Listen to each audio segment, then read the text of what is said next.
Hey guys, welcome to another Jamaican Tales video, a Jamaican living in Germany. A couple weeks ago, I saw one of the best news reports ever. Jamaica finally has ePassports. Traveling with this thing has been quite the experience, especially a lot of different countries that most Jamaicans would not readily want to visit. This border experience has been like one of the most interesting ones ever. Going there and presenting this document in a lot of these countries is a frustrating experience. I'm super happy that the e-passports are here because I think that will definitely help to make the journey of entering and leaving a lot of these different countries much easier. One of the main things about traveling with a Jamaican passport is that I usually have to go through a lot of extra screening. I give them my passport, sometimes they have absolutely no idea that there's a country called Jamaica. First of all, they're trying to figure out, okay, does this place even exist? And then the next thing is like they look at me and somehow they just start thinking, okay, I think this thing is fake. And then they go through the passport and they see all the pages that are stamped and all the places that I've been and all the visas that are there. It's always amusing to just see the confusion on their faces when I give them my passport. Sometimes I'm like, okay, what is going through their heads right now? They say it to me, it's like, okay, this is the first time I'm seeing a Jamaican passport. Wow, cool, you're from Jamaica. They talk about the references that they know with Jamaica, so Bob Marley and reggae music and yeah, weed of course. The other side is that they have absolutely no idea about Jamaica. That means that they have absolutely no idea how to deal with me at that point. Usually they call their manager or their supervisor, and then I know, okay, this person comes along and then I have to walk with them. And sometimes they take me to a room. At the immigration for Costa Rica, you're gonna have to go back to Managua and consult the embassy there in order to get a visa for Costa Rica. How can you come to the country and not check the visa requirements? I'm like, I checked the visa requirements, I don't need a visa. Or I have the visa in some of the Central American countries, I don't need a visa for the country because I already have an American visa. They don't know about some of these rules and I'm the one standing there explaining to them. And yeah, they escort me to this room and I sit there and these are kind of the rooms where, you know, the criminals and the people that maybe are caught with drugs have to sit. And that's where I get to sit and wait for them to figure out that, yeah, I was right. Every single continent that I've been to, this has happened. It's just an interesting experience traveling with this document. The most recent experience was 2 weeks ago in Armenia. Same story as always. It seemed like everything was kind of going okay and then the confusion just showed up on her face. Here we go. The moment I thought that, she called her manager, and after that conversation ended, she was like, I'm gonna have to scan your passport 3 more times and also take your pictures 3 times. The fun of traveling with a Jamaican passport. No, it didn't end right there. After that, she opened up the passport and she went through every single page in my passport and she held it under the UV light and she was examining every detail of it. In Germany, I also have problems with my passport. But when I sign up online for certain things, some of these companies, you can identify yourself online. But of course, they use the webcam and stuff and they can verify your identity. Some of these companies and some of these services don't support the Jamaican passport because it's not a biometric passport, or maybe there are also other reasons that I don't know about, but that's the reason they have told me. It took some time for him to stamp my passport. He had to ask like a lot of questions. With this background, you can understand why I'm so happy and I'm so thrilled that we're finally getting these e-passports or these biometric passports. The current passports that we have are the machine readable passports. Usually, of course, they swipe this. Even on the e-passports, you will still have this because, of course, not every country, not every airport, not every border entry has machines that can actually read these e-passports. So a lot of them probably will just continue using the machine readable information at the bottom of the passport. E-passport just simply means that there's a chip that is embedded in the passport. So in the cover of the passport, so maybe at the front or at the back,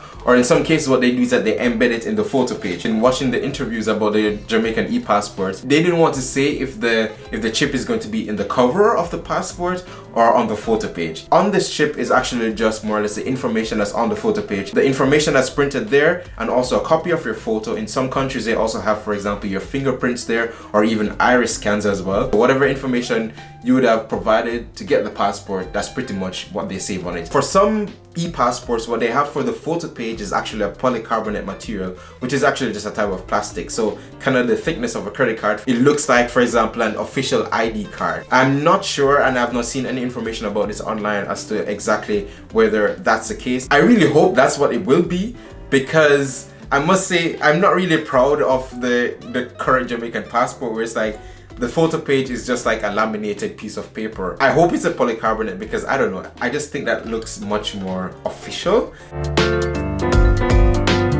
Why is Jamaica even doing this? Is it even necessary? And yeah, I find it really interesting to read some of the comments and the reactions to these things online, especially from Jamaicans, where I don't know, yeah, it's just a weird reaction that people have to these things. Jamaica's actually joined the batch of more than 150 different countries across the world that actually have e-passports already. From 1998, I forgot the country that was the first one to issue these e-passports. So it has been around for a long time. Even many countries within the Caribbean, they've actually started issuing e-passports a couple years ago. What's the ultimate benefit of having an e-passport? The number one thing, of course, would be extra security.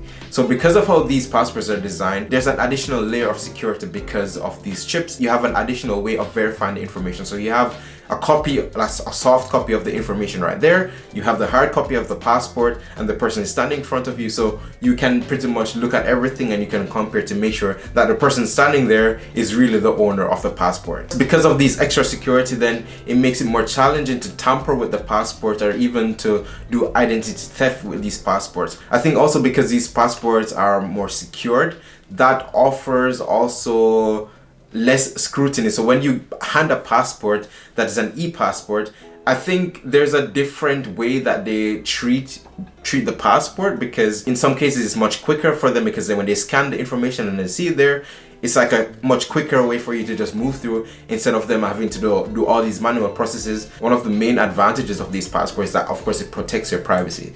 So yeah, the information is there, but it's not like, yeah, any and everyone can just read the information on it. But of course, there are different things that you should do if you have an e-passport to protect your identity. So of course, not just have it hanging around everywhere.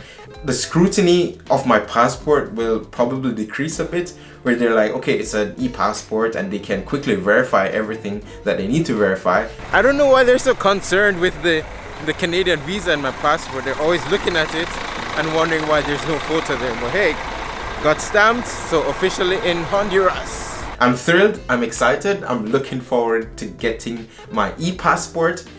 And I actually don't have to wait that long. I only have two blank pages left in my passport. I'm traveling again in July, in June. So by then, this passport is gonna be done with. I need to get a new passport anyways, and I'm super, super happy that when I'm getting a new passport, that these e-passports are available. I've actually started looking into how I'm supposed to get a new passport, because living in Germany, of course, you have to request a passport through the embassy here. Because my passport expires in January, I'm gonna have to pay like 150 euros to get the new passport. Normally it would cost 90 euros. I mean, 150 euros is a lot of money. That's almost half of my rent. Based on what they explained to me is that when I submit the documents to them, they send these documents to Jamaica for them to prepare the passport there. And of course, because of this process of sending things to Jamaica and then getting them back, this process can take up to 3 months. All of this happens back in Jamaica, so that's even overseas, wherever you apparently request a passport, then it's processed in Jamaica and then it's sent back to wherever you applied for it. I need to get a new passport as soon as possible because there are a lot of international trips that are coming up later this year. Plus, I need to renew my residence permit in Germany, so I also need a new passport. Thankfully, getting this new passport, it will be an e-passport, and I'm excited. I'm looking forward to see what it's going to be like to travel with the new passport. Let me know what you guys think. Let me know your experience also traveling with your passports, your Jamaican passports, or even for persons that already are from a country that have an e-passport. Let me know what your experiences are.